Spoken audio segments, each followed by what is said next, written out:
Kadalasan, marami tayong pinagdadasal o hinihingi kay Lord na hindi nasasagot.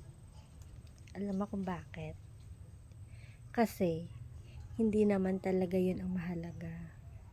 Akala natin, yung mga hinihiling natin, yun yung magpapasaya sa atin, magbibigay kulay sa ating buhay. But actually, it's not. Alam mo kung bakit hindi niya binibigay? Kasi isa lang naman ang kailangan kasi nating gawin. Is to devote ourselves through studying His Word, listening to the preachers of the ministers, pastors, priests, having a fellowship with our fellow believers. And in that way, God will send His Holy Spirit and work within us, purifying our soul. We need healing. Kung hindi man natin natatanggap pa yung mga blessings ni Lord, be still ka lang. Kasi may mas maganda siyang ibibigay sa'yo. And that is the clarity of mind.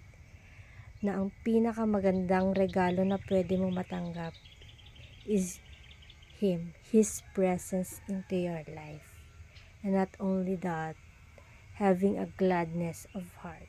Kasi kahit na ano lang yung kinakain mo, kahit ano lang yung status mo ngayon sa buhay, hindi mo man makuha yung mga bagay na meron ng iba, but God will gonna give you the gladness of heart. He will give you the contentment and the happiness that you are longing for.